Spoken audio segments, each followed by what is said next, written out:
clearly the work of the devil. They are clearly the work of Satan, and you don't need to receive it anymore. Stand on the authority that Jesus Christ has given you and say, Lord, I believe. What kind of father sits and watches his children get molested, sodomized and raped? What kind of father allows his children to starve to death? She made me think What really kind of father lets his no children tea freeze to situation death with the in words, the the N-word on it. The YouTube landscape has radically changed in the 20 years that it's been up, starting off as a humble video hosting resource where random people could upload different pieces of media that they've compiled or recorded in passing, which does still happen today, mind you, but it has evolved into a massive multimedia service that corporations, talented individuals, unusual specimen, normal folk, and the eccentric types from all corners of the internet use. As time has moved on, the hot topics on the website have also changed, ranging from goofy cat videos, haphazardly recorded videos of people dancing in their bedrooms, to debates on serious topics like social issues and politics. One such back-and-forth topic that garnered hundreds of thousands of curious onlookers was the theism versus atheism debate. You know, two or more people that had already made up their minds on the genesis of the world going back and forth on an endless debate of whose creator did what thing, if that thing even happened. Many personalities have come and gone, ranging from the remarkably unremarkable to the quotable notables. Anybody can have an opinion on anything, but the topic of theology always brings varied perspectives, most of them being radical in some form. In the early days, one particular individual found himself in a situation that few had truly been in. He was amassing a sizable following for speaking his mind on video, and there was no involvement of production companies or reputable agencies. Just a guy, his microphone, and his thoughts. This person is none other than Brett Keane, one of the first YouTube atheist channels that helped pave the way for other skeptic channels that would soon follow, particularly TJ Kirk, better known as the Amazing Atheist and the receiver of all bananas. Brett was left in the dust by everyone else that came after him, and once he had made the decision to believe in a god, his credibility tanked lower than he had expected, thus beginning the never-ending decline of his online presence. Brett's fall from grace was swift, but not painless. The decisions he made ultimately doomed him very early on, and spawned a lengthy tale of corruption, illicit behavior, and grand delusions. This is the tale of Brett Keane, the actions he made, the consequences for his innumerable bad decisions, and his legacy that will outlive him when he goes out without much as a whimper. Before we can properly dive into things, it's of the utmost importance that I let everyone know that Brett Keane, despite being a hilarious manatee, is an unscrupulous man who abuses systems set in place to help people, just so he can silence dissenting opinions. So, because of the nature of this video, I would not be surprised if he does get a little upset. Brett, if you're watching, everything I'm going to do in this video falls under fair use. You have even uploaded a video where you gave everybody full consent to mirror your videos. I used publicly available mirrors and provided adequate commentary and criticism throughout. This is totally legal and you consented to it. Hello folks, this is Brett Keane. This is going to be a very short video.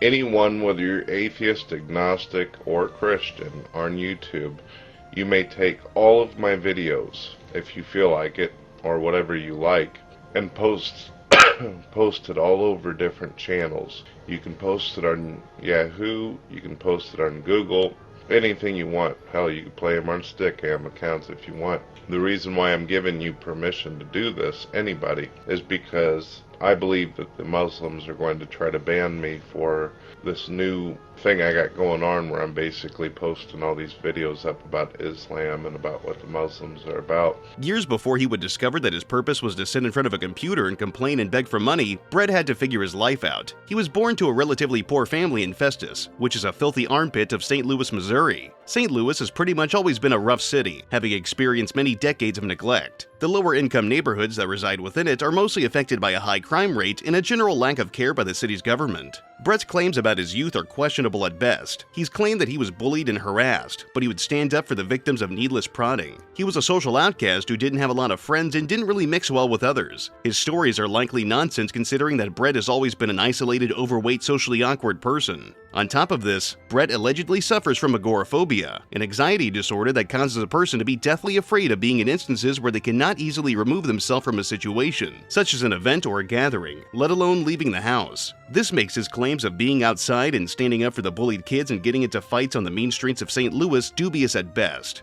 situation. Brett has always struggled with religious ideology. When he was younger, he rejected Judeo-Christian theology, accepting his own skewed view of scientific research as absolute fact. He figured that the world around him is so messed up and cruel that there is no possible way that a loving creator could exist. Now, I'm not here to argue for any type of religious mindset. I'm not one to immediately believe the words of theologians who spread the message of this week's flavor of God, but I also don't believe it's necessary to disparage people because of their belief, or lack thereof. Jokes, however, are fine. Jokes are jokes. Brett dabbled with his interest in the creation of man and the power of deities with his own book series, starting with Eternal Undying Love, a book that he threw together and released on May 30th, 2004. 258 pages of total nonsense. This book served to tell a fictitious story about dealing with demonic entities and vampires. Yes, you heard that right. Fucking vampires. The description reads as follows. In the small town of Quiet Meadows, a gateway to hell is opened. The rise of an antichrist takes place as the demon army tries to take control of the world. Can Detective Stalker and his rookie partner Don save the human race from the inevitable? Discover the planet Golgothica, a world inhabited by vampires. Read about the war between angels and demons for supreme control of Earth. This book will take you into hell and back. The book incorporates vampires, demons, and other mythological characters. Wow, I'm surprised I never saw this at a Scholastic book fair, given the subject matter and the grade level of his writing. The cover art is incredible, showing what appears to be a demonic baby, perhaps the Antichrist, floating in limbo in front of Gothic imagery with some edgy flames, next to Times New Roman text that reads Eternal Undying Love in plain view, alongside a URL that goes to godhatesyou.org, a website that no longer exists.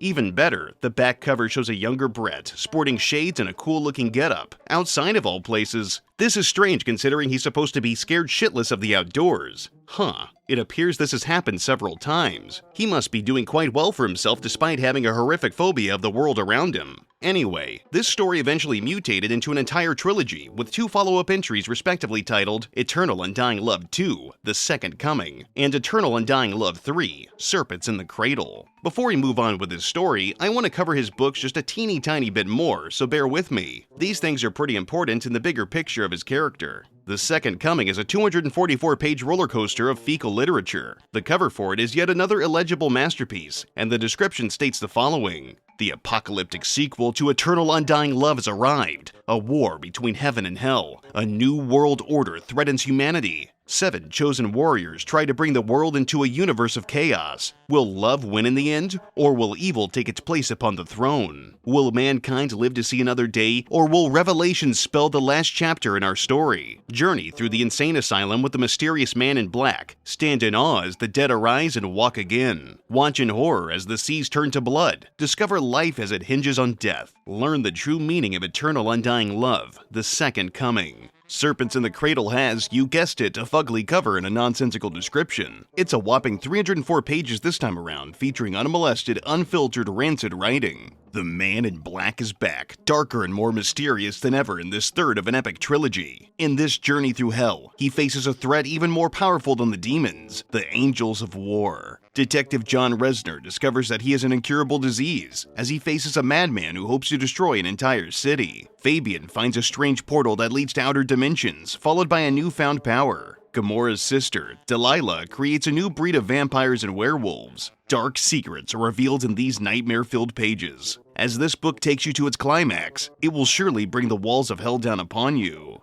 Ooh, so edgy. Those of you who like to read, please give these books a try. They're good for satiating morbid curiosity if nothing else. Sometimes it's fun to partake in the worst possible media that you can find. It'll make you appreciate things that you do enjoy. And who knows, maybe Brett's magnum opus will motivate you to achieve your literary dreams. I hope you're ready for Brett's tactless penmanship, as he says things like the blacks to refer to a group of black people, that sort of stuff. If you want to listen to the first 6 chapters of Eternal Undying Love, there's a 3.5-hour-long feature of narration provided by Mr. Christo and compiled into a long-form video by PengLaw6413 that I've included in this vid's description. Situation. Anyhow, we should probably move along. Brett would continue to write blog posts and silly little stories as the years went on. When YouTube finally showed up on the web, which at the time was incredible because there were very few viable video hosting resources online at the time, Brett saw an opportunity to get in on a brand new bustling market. YouTube was, for the most part, yet another section of the Wild West of the web. meaning that this was a period where everyone was throwing things at the wall to see what would stick. You had early concepts of memes, being referred to as fads at the time by the current generation that had been using YTMND for years prior to this. Things like Numa Numa Guy, Keyboard Cat, the Dramatic Chipmunk, that sort of stuff. Because of the popularity of the thing similar to what I just mentioned, commentary was kind of a taboo concept at the time. Sure, the site's motto was broadcast yourself, but most people saw the site as a means to make funny skits or tutorials on how to do specific things. Someone using a website as a means to talk about their life, share their feelings, and debate topics in video form was a foreign concept at the time. Now, Brett had his own litany of channels over the years, and there's no possible way for me to keep track of all of them and document every last thing, so I've had to source a lot of my information from a string of websites, first-hand accounts, and short anti-Keane videos that point out his flaws. If there's any inconsistencies, I apologize. I'm working with what I could find. Early on, Brett referred to himself as the Stallion. Now, tell me, ladies and gentlemen, does this man look like a stallion to you? In my mind, the name Stallion evokes an image of a man who is conventionally attractive, maybe muscular or toned, able to last for hours in bed, and maybe somehow can make your dreams come true. Brett doesn't really seem to tick any of those boxes, you know? What is it with men that don't fit the bill of being attractive, always resorting to calling themselves studs or stallions or kings or chads or anything else in that vein? Is it some kind of self-deprecating joke? Is it a genuine delusion held by people whose brains are made up of wet dog shit? These are the types of things that keep me up at night. My standards for my own sleep deprivation are remarkably low, huh? Anyway, one video that has always stood out to me due to the dramatic irony pouring out from it is God's Sanctuary, which was uploaded back in 2007. This video starts off strong, with Brett comparing himself to another YouTuber who masked his identity, ran his mouth about other people online, and generally provided no real valid criticism, all while sitting on their ass. Basically what I do. I just love this kind of irony. A woman he knew as Lisa was a Christian individual, so as such she was going to spread the word of God. Many religious types on the web had discovered that discourse was easier than ever to engage in, given that everybody had immediate, direct access to each other via instant messaging and chat rooms. Brett, of course, found this interesting, because Lisa allowed anyone and everyone to come into her chat room, titled God's Sanctuary, to discuss the finer points of creation and stories in the Bible, and all of that fun stuff that people tend to believe in without any tangible evidence. But I went into her room, and it's called God's Sanctuary. That's what she calls it. She's a Christian lady, and what she does is she makes this room, and atheists and agnostics and pagans and deists and everybody under the sun comes into the room. Brett was not a fan of Lisa laying down the ground rules for her electronic parley. Lisa most likely knew that people tend to get heated when discussing the existence of an all-powerful God or the lack thereof, and wanted to make sure that all parties would be able to interact with one another without hindrance. So rules had to be put in place and explained, and that would take time. Brett, being an impatient man when he literally had nothing but time, took issue with Lisa for trying to do her due diligence. And she likes to spend almost 30 minutes blabbing about her rules that she's made for the room. Unfortunately for Lisa, Brett was irritated that her God's Sanctuary chat room was specifically for those that are of Christian faith, meaning that she actually did not want to converse with atheists or other people that believe in different gods, as her channel was specifically for her type of people. Now, I get it. He wanted to have a dialogue about something that is very important to both of them. But conversely, why not just let people do what they want? Maybe they're idiots, maybe they're not. But her desire to be around other like-minded people is not inherently wrong. She says, if you're a non-believer or someone who's not Christian, or you're of this particular Christian denomination, then we don't want to hear your questions. We don't want to hear anything that you have to say. This room is about God. This room is about God, and that's all we talk about most of the time. But, of course, Lisa was a woman with problems and likely lacked the avenues to break down the things that had been bothering her. According to Brett's questionable recollection, Lisa would rather complain about the things that were wrong in her life instead of praising the good Lord and spreading the word of God, yada yada yada. He initially claimed to be fine with this because everyone has problems and who doesn't need to vent every once in a while? Well, he directly contradicts this mindset by giving the same woman shit about it. But it's funny because I've visited this woman's room a few times, and she's always talking about herself and her problems and about her family issues and all that shit. Now, I'm fine with that. People got personal problems. They want to talk about it. They want to vent. But I just don't understand why she's got to lie and say that it's about God. because it really isn't. I haven't heard any Bible out of her in the past year when I've chatted with her. I've never heard her attempt to answer any questions biblically, or even try to bring anybody closer to God, or at least a better understanding of where she's coming from. It's always been about her.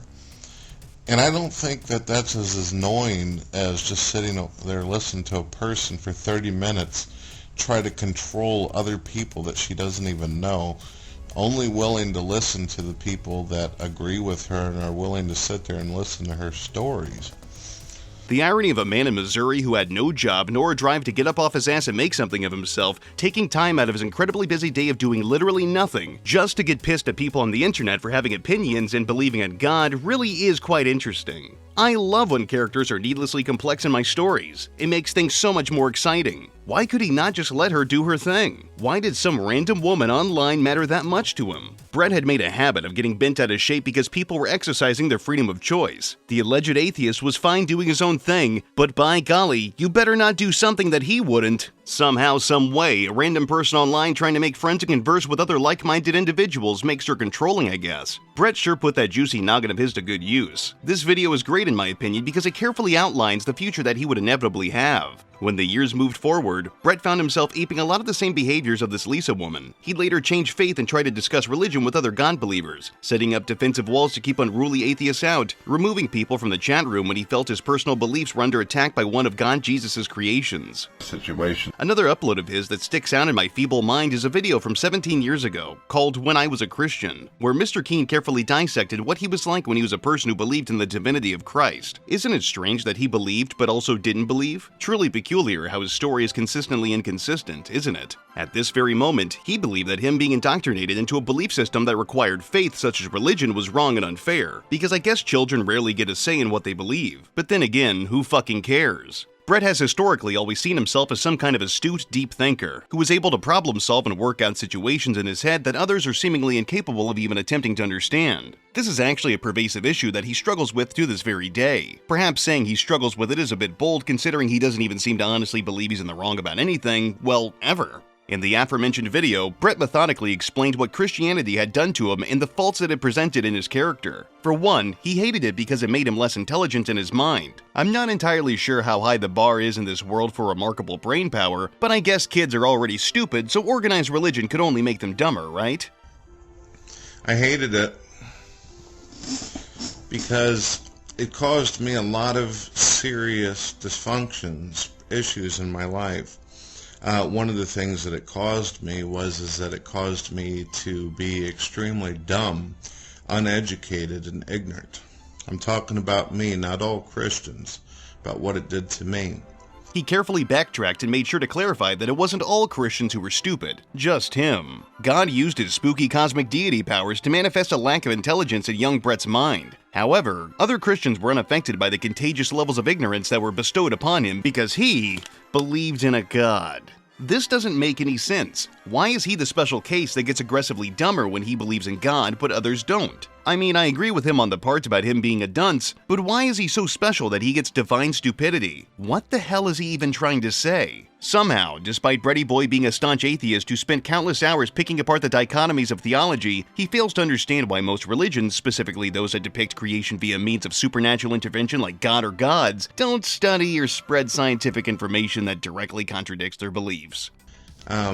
The churches that I went to, they refused to study science. They refused to study anything about the progression of humanity. We were always stuck in the end days and new world orders and, you know, the destruction of the temple and the Antichrist and Jesus returning, shredding through the cosmos and through the atmosphere with his white pony from the sky, to pick us all up and take us away.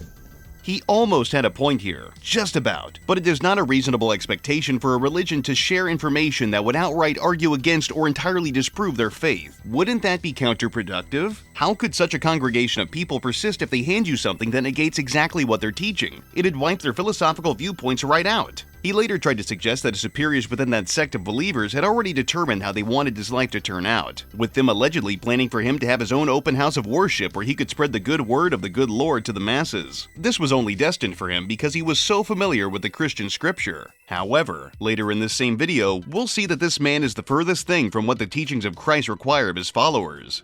They had already written out a plan for me for my life. They wanted me to be a preacher. They wanted me to be a minister, someone who owns his own cathedral, his own church, where I talk to people and tell people about the Bible, the good news. And that is one of the reasons why I know the Bible like I do, because I was forced to study it. A common tactic Brett used in his videos, from his early atheist days to whenever he was at his peak with his Gord Believer content, was incorporating his friends and family into his videos as a means to say, hey, these people who I have some kind of influence over believe in the same things that I do, so I must be right. Just totally ignoring the fact that he's using the same methodology that has been employed by his direct opposition, be they Christians, Muslims, pagans, or Jews, or any other kind of denomination that you can think of. This is a shitty roundabout way to deceive someone, and it doesn't just apply to religion. Anybody can apply the same logic to any idea or trend. This is what would-be internet orators would refer to as an appeal to the masses, or the bandwagon fallacy. The basic rundown of this fraudulent claim is that everybody is doing X, so it must be right, or it's acceptable to do Y thing because everyone else has done it at some point. This is a silly argument that can be destroyed with the classic, if your friends were jumping off a cliff, would you? But, you know, most people tend to freak out and bury their head in the sand when the sound of logic is presented. I mean, I can't blame them. I like sticking with what I know, or rather, have convinced myself that I know. His use of this ranges from interviewing his brother and questioning him about his views on philosophy and whatever else, or having his wife Dawn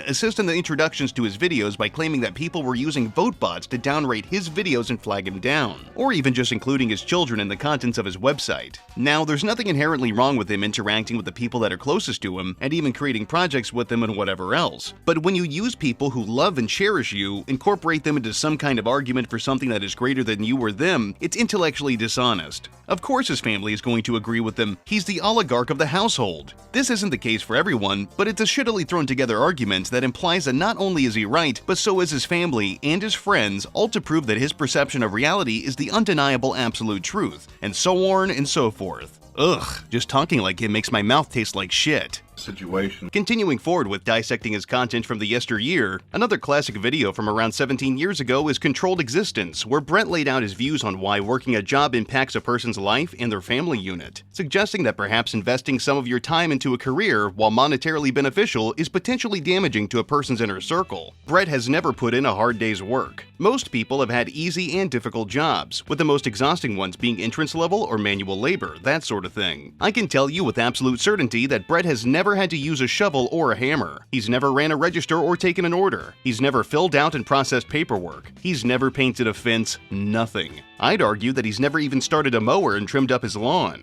As such, because of his limited experiences in writing stories for a grand total of 15 individual purchasers, Brett fancied himself a writer, as if he's among those who can bring their ideas to life with a pen or word processing application.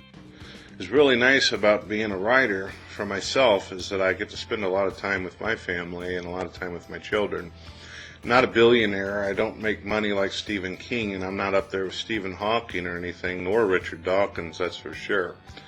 I'm just a guy who writes and makes a little bit off of what he works for. Due to him having a plethora of free time, instead of cracking down on his literary expertise, he instead opts to waste his time bumming around his house and hanging out with his family. And that's totally fine. Every person should be able to hang out and lounge in their living room with their people. However, with the open work schedule that being a self-proclaimed writer introduces, you'd think he would use this as an opportunity to really refine his skill, in order to put out stronger stories that'll attract more interested eyes and eventually get him more money. There's a lot of people out there who work really hardcore, strenuous jobs. There's people out there who work in restaurants, there's people who work in construction, and they spend a good amount of their days and hours trying to either build roads or construct new buildings and empires. How there's people out there that spend many, many months building churches and organizations. And it's pretty rough when you think about it, because there's a lot of people out there who barely get to spend any hours whatsoever with their children. Oh yeah, Brett, you're right. There are always people that are busting their ass to do good at their job, building society and helping the economy move along. Also that way they can get paid and provide for those that they care about. But you know what's the most incredible part about all of this? Those people actually make money. And the ones doing the hardest work, like say construction, are probably making what you make in 3 months from selling your shitty little books in just a few hours of their time. We all have to make sacrifices when we're working, my man. Is it no wonder why it is that people work dead-end jobs? Is it no wonder that people spend half their life going through schools, high school, college, universities, and whatever it takes so they can get the education that will ultimately set them on a path to where they'll be working for the rest of their life? Yeah, it sucks. It really does. But that's merely part of the human experience. Life is not going to be glamorous 100% of the time. Sometimes, despite how much effort a person puts into it, life isn't always that gratifying. Would it be awesome if we could work less, get paid more, and enjoy life to the fullest extent? Absolutely. But that is also an unrealistic expectation. Prior to humans organizing societies, we had to really fight to survive, or else we would die. That's essentially what has been happening since the dawn of society, and it's still happening today. It's just a hair easier to get by now. You either work or you go hungry. If you aren't happy with your job, it is your decision to go out and do your own thing. You can carve out quite a nice slice for yourself, but everything requires work and sacrifice. They'll never have the time that they wish they had with their families. And by the time people get to be about 60, 70 years old and they're on some kind of pension or some kind of disability or Social Security or any of these things, they are too old at this point to play baseball with their kids, and their children are already grown up going through the same system they themselves had to go through. By the time parents end up getting to the point where they're free to have hours and time to spend with their kids, they're too old and they've got one foot in the grave and one foot barely hanging on. And I am very sympathetic, and I feel bad for the people out there that got to go through this. Do you guys think he really thought he had some kind of profound discovery when he realized that people do get older and slow down, and that human lives in the modern age require you to invest your very precious time into working a job to make money and survive? God, that was a mouthful. Hasn't everyone already had this realization? You know, that we can't just enjoy every single moment of life. If you want something, you gotta go get it. If you want to spend more time with your family, you go do it. You shouldn't let a job tell you otherwise. There's more positions that you can fill if need be. Life is precious. Your friends and family are important. And if you feel like you aren't getting enough time with them and are very limited duration on this spinning green and blue ball, then perhaps you need to make changes to your very existence. Or, hear me out, you can become a nobody writer that doesn't make enough money to even justify doing your taxes. Just shit out a trilogy of god-awful stories that read like they were written by a blind 8th grader and see what happens. Brett has clearly got life figured out, and we're all just living in his shadow. Today we are going to talk about one of the biggest failures of the Nation of Islam. His success as one of the pioneers of the atheist skeptic genre on YouTube was unprecedented at the time. He had several thousand subscribers, and for that period, that was actually pretty impressive. That had to be exhilarating for him, probably made him feel like he was on top of the world. As his channel grew, he experimented with different types of content, one of which was calling preachers to debate them. You see, I don't know how things are where you're from, but around Brett's neck of the woods, it is not uncommon to see billboards on the side of the road that feature foreboding messages about God and creation and abortion and whatever else. It's usually kinda creepy, with vaguely threatening sounding scripture or quotes such as, "After you die, you will meet God." And then you see their phone number, etc., etc. I'm sure there's somebody out there that gets butterflies in their stomach when they see a spooky advertisement like that. Brett obviously had seen these billboards before, and probably got irked by them. Now granted, witnessing a billboard calls his agoraphobia into question, but you know. He recorded a handful of videos back then where he dialed the numbers on whichever billboard he had seen and attempted to debate the finer points of faith with a person who is trained to discuss the topic from almost every angle. Did he expect to get anything out of this? Maybe insight or a new stance to consider his or their points from? It's possible, but it really just came down to him being shocking on video for the sake of attracting new viewers. It's a good grift, and I can't say that I hate it, but it's definitely not an honest way to run your business. This was the early days of YouTube, so the concept of some large-bellied individual eating chili while bravely battling someone over their faith while they're just trying to do their job was quite controversial. Wouldn't it be great to go back to these simpler times? Things are so loud and scary now. But a wooden picnic table that has graffiti written all over it with the words the N-word on it. Brett's content became more provocative, using titles and topics that would rustle the feathers of the easily offended back then. He also started to play around with video filters and effects to create unique intros for his content, all of which depicted him as some kind of epic badass who's got all of the answers and can probably beat the shit out of you. It's so funny to me when someone has a raw, edgy intro and then the content of the video is just some fat guy laying in bed, flapping his toothless gums about shit he's not even entirely sure about. If I started murdering people, there'd be none of you left.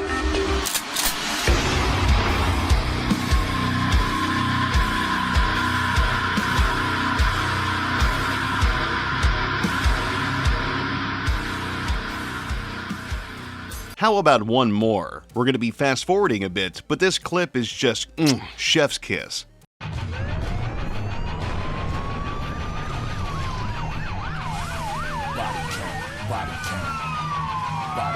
Yeah, motherfucker!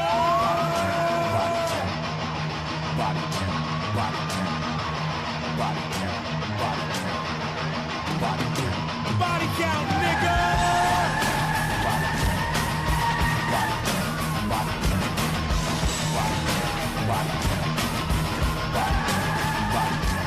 Anyway, rolling back the clock a bit, one video of his that really tickles me pink is Christians are dung-smearing cannibals. Yeah, I'm not even joking. That's the angle he went for. It may have been from a place of ignorance, but I can't deny that it's pretty funny just how little self-awareness he had, and, well, still lacks. In this trashy collection of ignorant ideas, Brett quotes a passage from Malachi, specifically 2:3, "Behold, I will corrupt your seed, and spread dung upon your faces, even the dung of your solemn feast, and one shall take you away with it," and tries to argue that God endorses smearing shit on people's faces, therefore God's wrong and not real. Malachi chapter 2 verse 3, it says, I will corrupt your seed and wipe dung on your face. The Bible actually says that God is going to take shit and wipe it in your fucking face. They don't teach that in Sunday school now, do they? Next up, he brings up Jeremiah chapter 19 verse 9. "And I will cause them to eat the flesh of their sons and the flesh of their daughters, and they shall eat every one of the flesh of his friend in the siege and straitness, wherewith their enemies, and that they seek their lives, shall straiten them." Wow, another thing that is taken out of context. Who'da thunk, huh? But then again, I have no idea what context that sounds good in, but I digress. The problem with him bringing up these two unrelated excerpts from an ancient book is that, well, they don't matter. He was already predisposed to not believing in the stories depicted in the Bible. Why is it so hard for him to understand that people who accepted the earth was flooded and two of each animal were loaded onto a ship, and that the earth is flat, and that we've only existed for roughly 6,000 years, and that the murder of your enemy's children is okay, would believe and accept the quotes listed? Speaking of other yummy, tasty things for your belly welly, if you take a look at Jeremiah chapter 19 verse 9, ladies and gentlemen, it says that God forces women to eat their own fucking babies. Well, I suppose with a little bit of ketchup and mustard we could do. We shall make it through. That's right. The Bible actually teaches cannibalism, ladies and gentlemen. It's right there in fucking black and white. You'd have to be a fucking dunce like the Pope not to understand. Are the things he said nasty? Absolutely. As an atheist, I find what he said to be strange, but at the same time, it's religion. If you have a certain mindset, you can be convinced of anything. Humans are incredibly impressionable creatures, and we blindly follow any sort of idea that makes sense at the time, or even if it doesn't make sense, just as long as it adheres to their faith system. I mean, look at the world around you. Every doctrine that is preached from any particular creed will usually be bizarre. People can be convinced to follow any idea, including ones that are hateful, intelligent, or kind. It's funny to point our fingers and laugh, but at the same time, this merely goes to show how fragile the human psyche is. I don't believe in a god, but I don't see the purpose in being hateful and attacking the beliefs of other people. Sure, I might think what they believe is ignorant or close-minded, but they think the same of me. Their requirements for proof are significantly different from mine, and there's plenty of reasons why people are the way they are. Here's an idea, Brett. Why don't you just have a thought-provoking discussion instead of being an asshole? Who am I kidding? I'm still gonna make jokes because I think they're funny. Everyone should joke about this stuff more. It doesn't have to be so serious. Eventually, people started to dig into his story, as many onlookers do with content creators they don't like, looking for any and all reasons to label him as a bad guy. Well, someone discovered that Brett had a domestic violence charge. Everybody screws up and breaks a law here and there. It happens. We all make mistakes. Some laws are incredibly stupid and require no real brainpower to violate, but some, such as domestic violence, require a bit more effort on the aggressor's end. Simply put, you can't just accidentally beat the dog shit out of somebody. It's highly unlikely that someone would trip over something and then connect their fist with somebody's jaw 6 or 7 times. Maybe it's possible, but I have some major questions regarding the causality of that. Brett was embarrassed of this charge, and rightfully so. It's a good thing to regret the poor decisions that you've made in the past. If you can't recognize where you did wrong, you can't grow as a person. But it's important to be honest about what happened, especially to yourself. He has attempted several times to cover his tracks and change history in reference to this charge. This is a perfect example of Keane revisionism. There are 2 distinct videos that Brett uploaded at separate points where he tried to alter the events of what actually happened. There is a little bit of overlap between the retellings, but they are largely inconsistent. While we may never know the truth of what happened, it's important to go into this knowing that you're going to be fed a tale of bullshit. The truth likely lies somewhere in the middle, but it's going to take a lot of inductive reasoning rather than deductive. Video number 1 just shows his mug in front of the camera by his lonesome, doing his best to come up with a new scenario rather than explaining what had actually happened. Brett admitted there were 2 abuse charges, one involving his wife Dawn Keane, or rather Dorn because of how frequently he mispronounces her name, and Cindy Keane, his mother. When Brett was the wee age of 18, his mom was enduring a battle with cancer and just so happened to be devoutly religious. He visited with his dying mother, and she simply requested that he attended church with her, a simple request that would bring her a lot of comfort and solace, even if he didn't believe in the scripture. He alleged that his family was furious that he didn't follow their way of living, and as such he decided that he would not attend a sermon with his mom. They're basically abuse charges. One that is towards Cindy Keane, and one that is towards my wife, Dawn Keane. I've only been married once. Cindy Keane is actually the name of my mother, who is dead. When I was 18 years old, my mother, as you all know, was sick. I pointed that out in my videos. She got cancer, and she was having a lot of issues and a lot of problems. She was also very, very heavily religious, as I pointed out in my videos. Well, what happened was that I came to my mother and I was talking to her, and she asked me if I would attend church with her, and I said no. I don't want to go to church anymore. I don't believe in this stuff. And I was just starting to get out of Christianity, and I turned into an atheist. He finally worked up the courage to tell an old woman who was staring death in the face that not only was he not going to church with her, but he didn't believe in her hocus-pocus, freaky-deaky, strange, kooky, mysterious, and spooky god stuff. She, a woman dying of cancer, threw him out of the house in retaliation. Rather than give her some time to cool off, he made the scholarly decision to continually knock on her front door and requested that she let him inside. Despite this, he was allegedly on the street for over half a year. But, seemingly discarding how long he claimed to be on the streets, he persisted to knock on her door, to which she exclaimed that if he didn't leave her alone, that she would have to call the police to have him removed from the property. So what happened was that when she found out, and I told her to her face finally that I don't believe in the whole God thing, and I don't believe in religion and all this stuff, she threw me out the fucking door. She put me out on the street. And I continued repeatedly going up to the door and knocking and asking for my mother to let me back in. I said, Mom, I love you and I care about you, but I just don't believe in this shit anymore. I don't want to be a part of this. And she would not open the door for me. I spent almost 6 months to 7 months out on the street because of the situation. My family members would not let me in unless I agreed to go to church and become a Christian again. My mother told me that if I didn't get away from the door, that she was going to call the police on me. She said, I don't want you around, you're a fucking demon, you're an antichrist, and all kinds of insults. Because my mother felt like if you weren't a believer in God, then you weren't nothing. And I hate to sit here and talk about my mother in this fashion because I love my mother and I respect her, and I know that she wasn't feeling good, that she was sick, she was dying.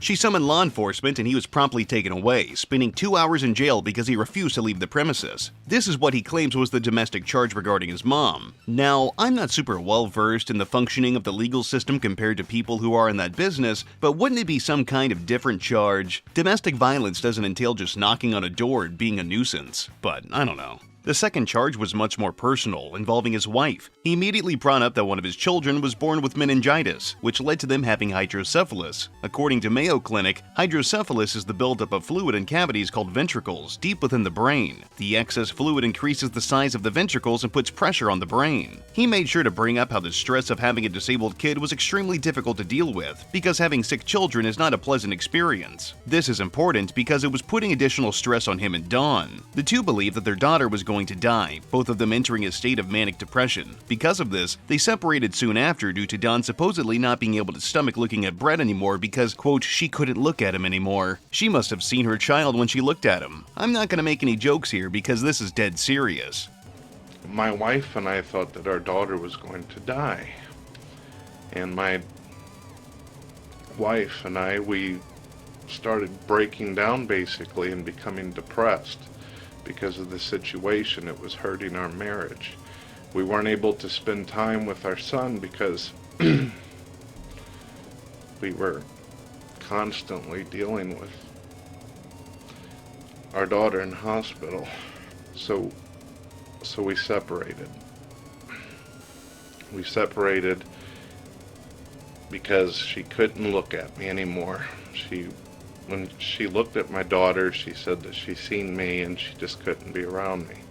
Dawn filed a restraining order against Brett to keep him away so she wouldn't have to lay her eyes upon him. This is where the first explanation ends, and while I'm sympathetic for the pain that they endured, I'm left with more questions than answers. I feel like he didn't properly address anything and just swept things under the rug without effectively explaining the actual conclusion as to what had spawned the charge. But sometime later, Brett uploaded another video that featured both himself and his lovely mac and cheese mixer Dorn. The trolls were still giving Brett grief, calling him a woman beater and defaming his already fragile character. There are some similarities within this retelling. However, there are a handful of distinct differences. I'm not going to sit down and beat you over the head with the same exact details, so if this coverage is shorter, you understand why. Dawn's manic episode was caused by the uncertainty of her daughter's life, because the doctors weren't exactly sure if she'd make it, and even if she did, she'd need to be closely monitored until she was stable, meaning that there was still no end in sight. Some of Dawn's family that didn't normally hang around were coming by more often due to the dire situation, and Dawn needed their emotional support. Her stepmother was a nurse and offered to help her watch over Keane's daughter. The only requirement would be that Dawn and her baby would have to move out to the boonies and live on a farm with said family member. Well, that, and this woman also did not want Brett to have access to his child, encouraging Dawn to call him and tell him to stay away. This eventually piled up and caused the restraining order to happen. Instead, this time, the stepmother was the one to get it put in place. I gotta ask though, why? This doesn't make any sense. Why did the stepmother not like him? And how did she arrange this for Dorn?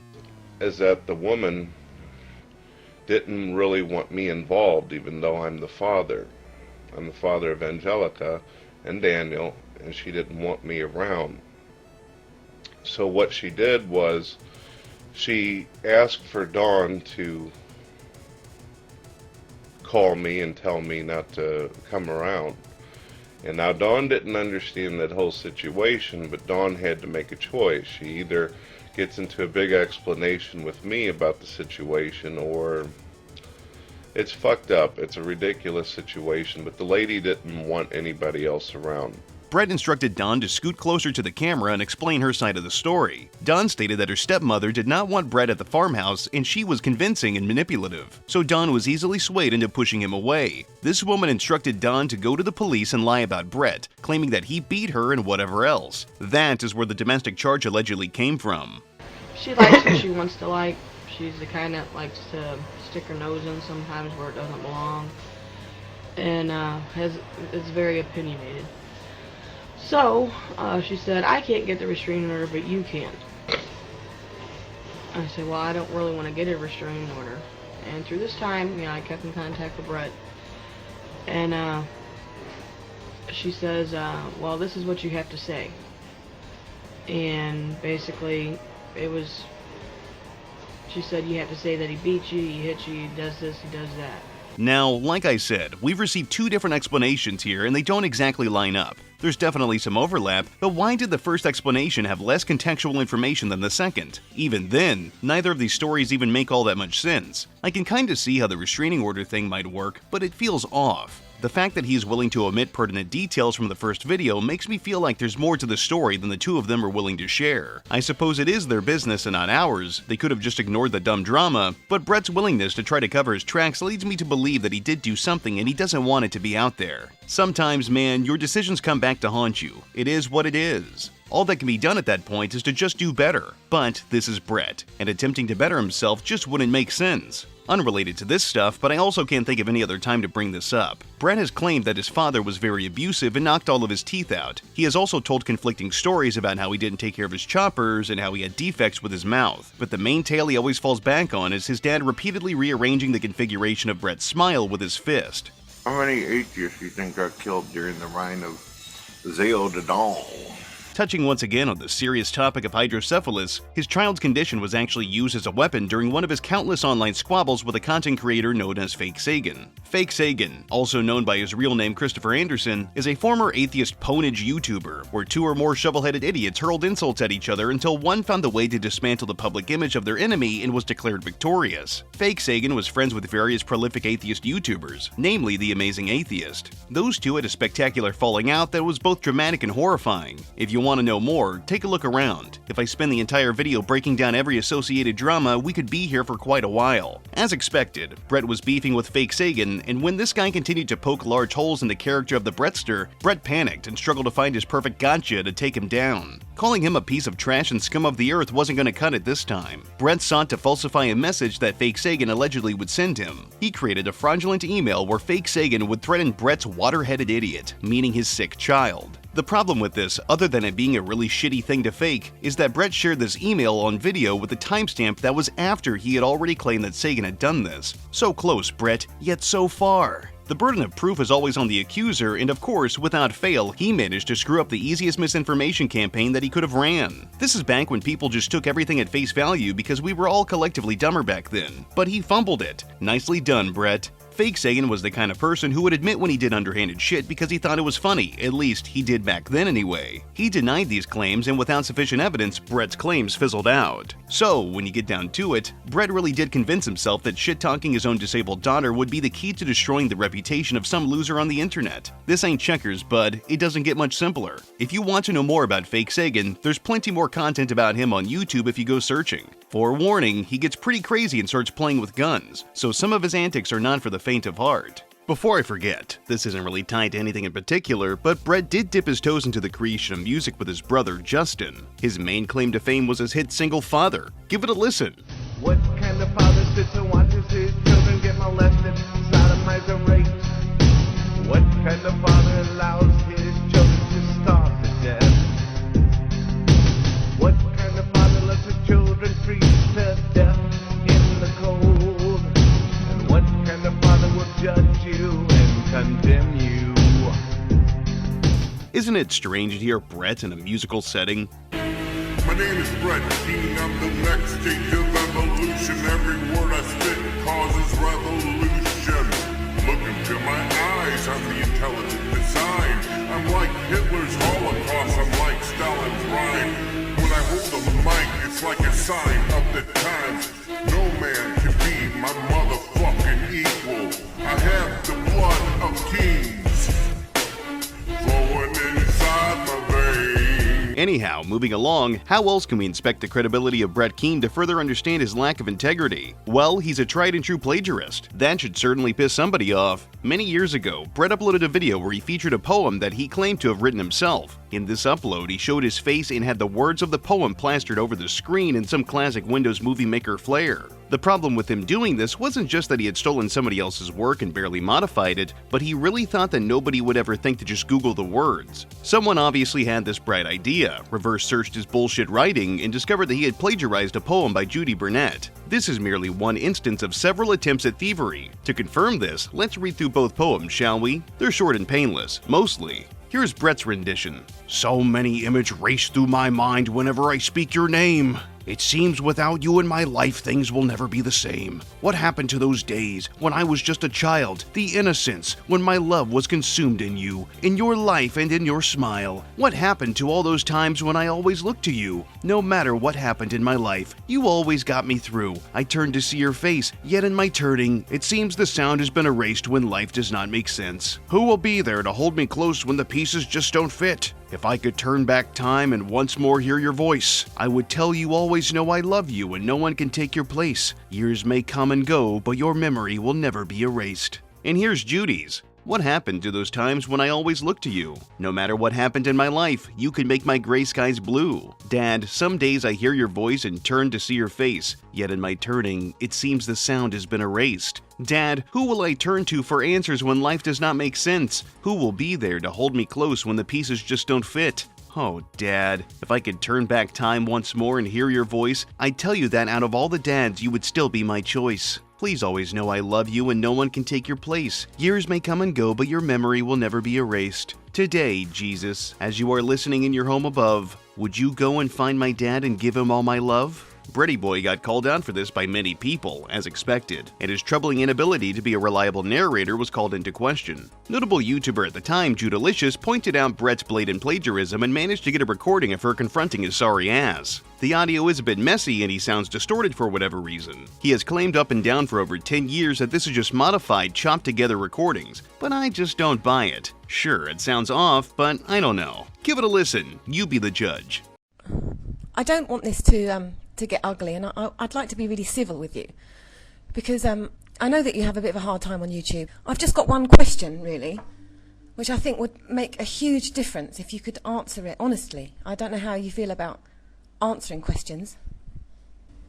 Well, you know me, I don't answer questions.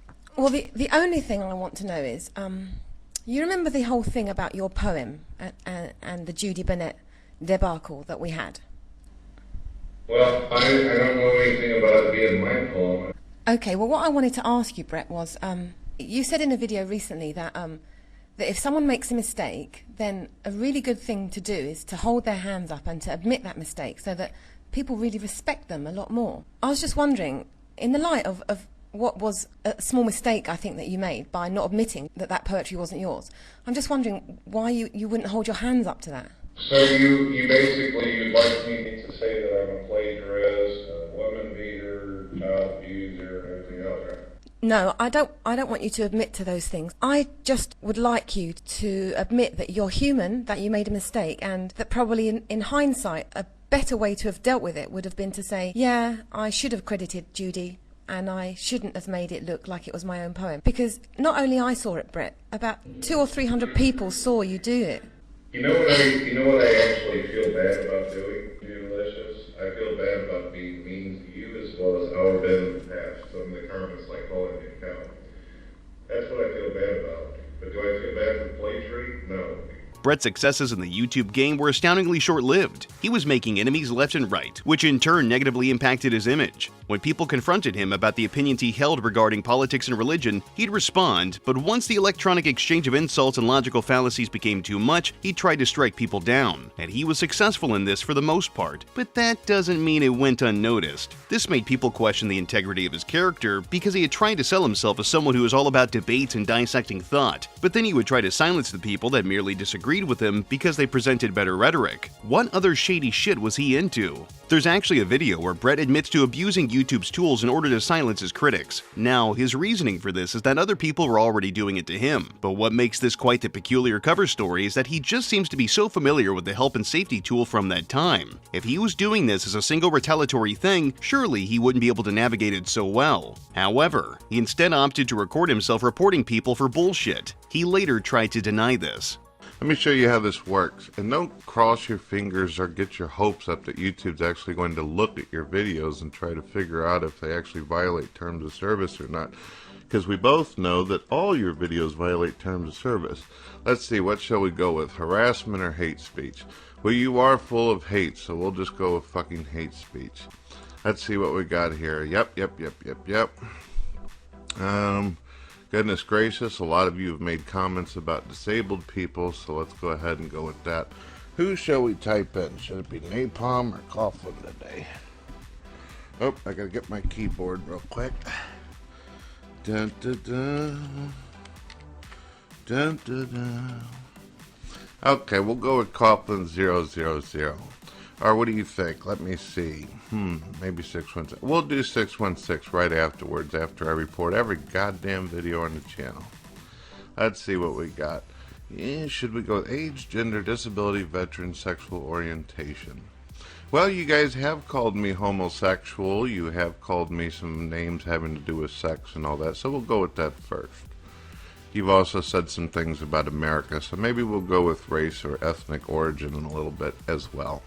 He was making new channel after new channel, and no matter what he did, he'd eventually get run off the site for the umpteenth time. Well, that or he'd quit for all of 5 days and return to no fanfare. Other YouTubers were cashing in on the growing market of atheist commentary and challenging the status quo put in place by the devout. People such as the Amazing Atheist had already surpassed Brett's placement on total subscriptions, and he quickly made a name for himself, something that'd later be tarnished by a bruised banana and one particularly impacted rectum. TJ actually used to be a fan of Brett, but stepped away from him when he learned of all the questionable practices that were in place regarding Brett's channel. It didn't really take long for TJ and his bombastic presentation to exceed far beyond anything Mr. Keane could have dreamed of having achieved. Now, get this. Brett is actually convinced that TJ, the Amazing Atheist, masterminded the downfall of Brett Keane, as if it wasn't his own wacky-ass behavior that garnered him so much negative attention. It didn't matter that people other than TJ had already outperformed Brett, but he was going to continue to point his smelly finger and blame others for his own screw-ups. Brett's notoriety online as a YouTube atheist came to a climax when he had entered a bit of a financial struggle. Somehow, shockingly, to everyone's surprise, he was unable to sell enough crappy books in order to sustain his lifestyle. I guess only making 9 sales every 6 months wasn't going to cut it unless he jacked the price of his book up about $500 a piece. Brett went to his YouTube following, cupping his hands and begging for the pocket change of people that were already starting to question him. We've all had moments where we need a few dollars and whatever else, and it's okay to ask for help from time to time. I don't have any qualms about that, but you gotta be able to help yourself. Some Christian viewers saw past his staunch atheism and gave him some money to help out. According to Brett, these religious types were the only ones that were willing to help him, and he realized from this point forward that he was wrong for lacking a belief in God, and instead decided to dedicate his life to the teachings of Christ. This was quite the unexpected change for the channel, but in reality, it was probably just a realization that there was more money to be made by swindling people who were kind-hearted and just want to spread love,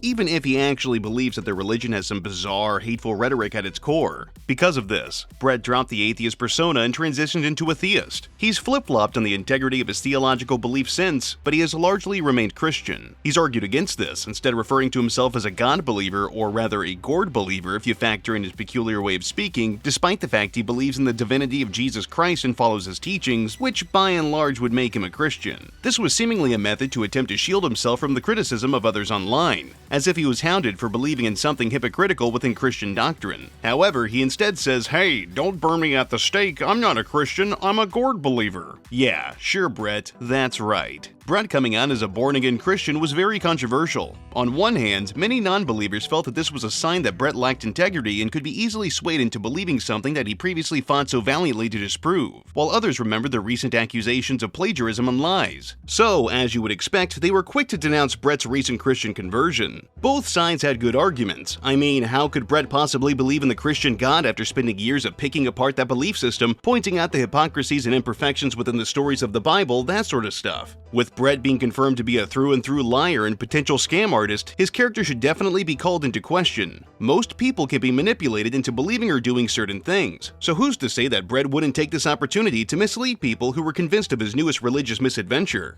Turn your fucking audio off! Alright, cocksucker. Brett unknowingly undid everything that he had built up, but then again, it's not like he was ever intelligent enough to play 4D chess and outplay his detractors. This gave plenty of ammunition to the people that did not like him, and Brett being Brett, he would inevitably respond and stomp his feet in an all-caps rage. People tend to get pretty nasty when discussing religion online, and atheists are certainly no exception. I've seen and heard quite a few atheists say some downright sickening, reprehensible things about people they dislike due to differing opinions. I really wish I was joking. This means that Brett was now on the receiving end of criticism from the very same people he bumped shoulders with when tearing down creationists. But with this, Brett would ultimately fade into obscurity for some years. He'd make a new channel, show his ass and inevitably make a fool of himself, take his disgraced leave, and wait all of 15 minutes before deciding to return again. And again, and again, and again. This is actually the same exact thing he does to this very day. At the time of the making of this video, he's still up to his same bullshit, now with some kind of fringe QAnon conspiracy nonsense thrown in, but we'll touch on that in just a bit.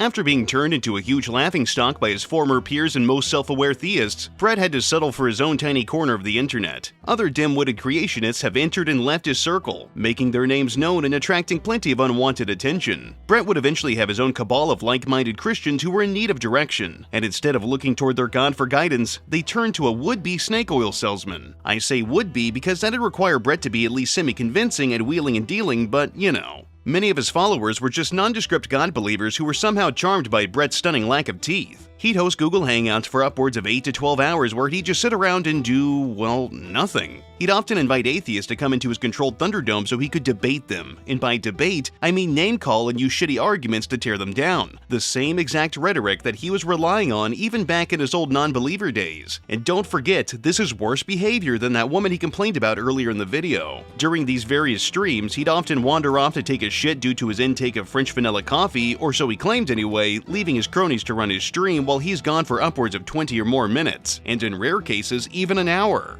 These streams were his means of consistent content creation, especially with the rise of popular formats like live streaming or podcasts. Unfortunately for him, those damn dirty atheists were working on something that had definitely put him in some hot water. In 2014, a legendary show was created by TJ Kirk, his sibling Scotty, and their friend Ben. They created a show called the No Bullshit Podcast, which was later renamed to the Drunken Peasants. This was one of the biggest podcasts on the internet at the time and was notorious for featuring irreverent discussions on politics, theology, sex, and everything else, really. It was a show of everything to some extent. Brett learned of this and honed in on the show, furious that TJ was still expanding his then growing business model. Brett and his gaggle of goons appeared in a handful of episodes and a long-standing feud was born. These debates on the DP channel were always a loud, unintelligible shit show where everybody attempted to talk over each other and nothing was ever properly discussed. At best, you got anecdotal observations about the world. At worst, you'd hear some potty language. Tough shit, huh? The show's hosts, later including Paul Zigo, would systematically dismantle the Brett Keane business model by clowning on him every other episode. They managed to bring people's attention to some of the following hilarious Keane traits: his lack of teeth, his vernacular, individual, situation, particular, Gord.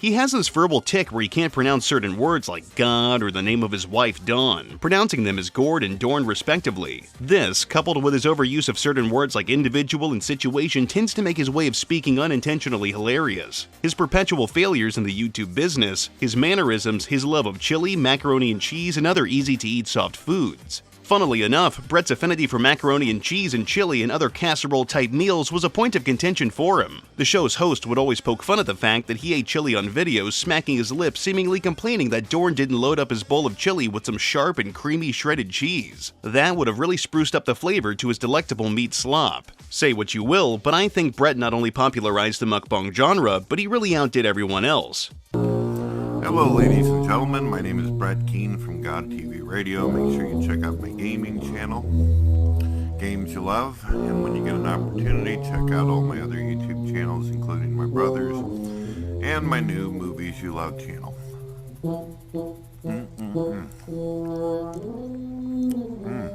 All bullshit aside, why do people want to watch others eat food? That's just weird, man. Brett would always try to one-up them by digging up unrelated drama, working his best to create hit piece after hit piece that all failed. Brett was just too damn sad and incapable of creating anything worthwhile. Anytime he tried to one-up the peasants, they'd just call him the manatee and his arguments would immediately deflate. But why did they call him that? Well, it's kind of obvious. Look at him. It's because he looks like one. See? Isn't it crazy? If calling him a dipshit manatee moron individual didn't work, they could always bring up the fact that he called his disabled child a waterhead, and Brett would immediately whine and complain and try to suggest that the DP crew was attacking his family. God, what an awful situation to be in. Maybe if he didn't act like a tool, this wouldn't have happened.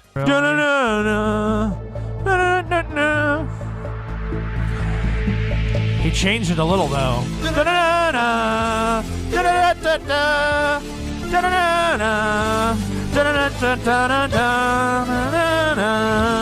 It's the Jesus countdown with Jesus. It's fucking Brett Keane time. Oh yeah, it's Brett Keane. Come on, Jesus. There needs to be an epilepsy warning on that. The show would continuously rag on him, offering him money to sit in on streams where they confronted him for his misdeeds, or wagging some dollars in his face to eat a hamburger. TJ just wanted to watch Brett gum on a burger, but it had to be something substantial, not some rinky-dink shitty soft McDonald's cheeseburger, but something that'd have a bit more of a bite, you know? Some real American delicacy shit. Brett did fail to follow through with this as requested, instead eating, you guessed it, a crappy little McDonald's sandwich. Honestly, one of my favorite things DP ever did was acquire GodHatesYou.org, the URL on Brett's old books, making it redirect to the Drunken Peasants YouTube page. This feud continued even after the core DP group disbanded. To this day, Brett is still mauling over the vile actions of the Gord deniers. But that's okay, because Brett only wants to hang out with Christians, Muslims, pagans, and Jews. His words, not mine. During Brett's ongoing battles with the Drunken Peasants, he continued to create and destroy his own channels as he saw fit. This is the same method of brand expansion that he was doing from the very beginning. I've scoured the internet in hopes of finding every instance of a channel that he's ever owned, but I was unfortunately unsuccessful. Some of the channels he's used over the years are, but are certainly not limited to, Mr. Evolution 777, one of his original aliases for his pre-Christian content. This channel also seems to be the starting point for his edgy persona that he struggled to drop for years. Gone TV Radio, his most consistent and current identity for his Christian content. If you're trying to find Brett in the modern age, Gone TV Radio is the best way to find him. He's actually pretty fond of this moniker despite how often it's been used to disparage him because of how fucking stupid the channel name actually is. I mean, I get why he includes God and I suppose the TV parts, but what part of what he does is actually radio?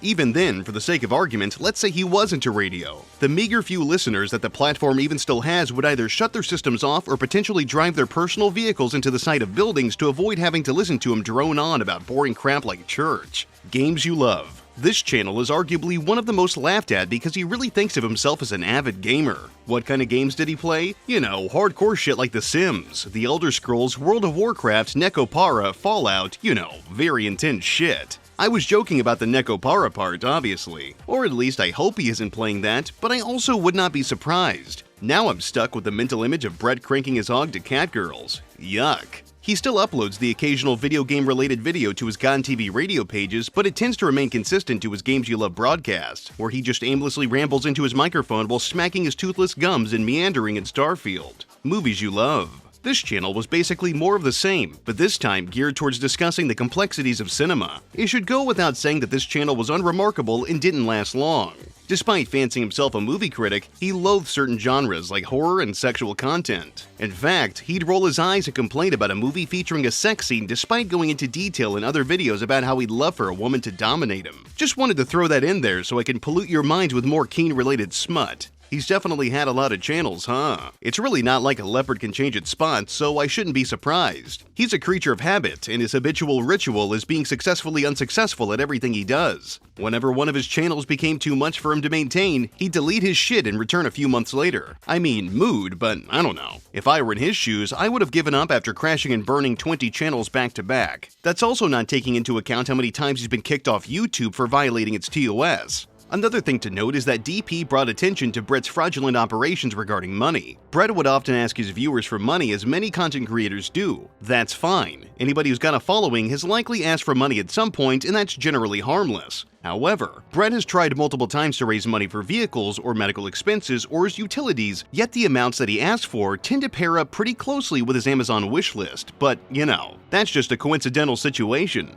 A man like Brett, whose entire career is built upon lies and deceitful actions, wouldn't just say one thing and then do another, right? Could somebody who's legally inclined let me know in the comments whether or not this would-be bait-and-switch tactic is even legal? In the years since DP's expiration date having come and passed, Brett has continued to reappear online just to slam his gargantuan foot on the accelerator, spinning his tires in the mud for Gord knows how long. He will still slander anybody that he doesn't trust because they don't hold the same political, social, and theological ideals that he does, which is hilarious because he's morally dubious at best. Don't agree with his politics? You're a pedophile. Don't like the way he handles criticism? You're a heathen atheist who needs to burn in hell. Question his integrity? You're a filthy communist. He still obsesses over TJ, blaming him for the downfall of his illustrious YouTube career when he was still an atheist situation. It's bizarre to me that he's still so hung up about the blunders that were his previous channels when he lacked faith in Gord. Shouldn't he be happy that he isn't a non-believer individual anymore? Having come to find the warmth of God's embrace to be comforting? If there's anything to take away from the story of Brett Keane, it's that there is a lot of unscrupulous people in the world, and most of them will do their damnedest to convince you that not only are they good people, but they deserve your undivided undivided attention, your finances, and ultimately your love. Individuals. He only turned to faith because of his inadequacy in creating anti-establishment contents towards organized religion, which of course turned out to work to his detriment. And unfortunately for him, his toxicity bled into whatever he tried to make. He will always respond negatively to the slightest bit of criticism. He will always be consistent in failing at every little venture that he dips his toes into. This all, ultimately, is just so that way he can justify not working. He will never be an illustrious writer. He will never be a prolific or groundbreaking YouTuber. Or at least he'll never recapture the brief moment of relevancy he had when he was an atheist, and then again when he was getting viciously dunked on by DP for good reason. Hello, my name is Brett Keane,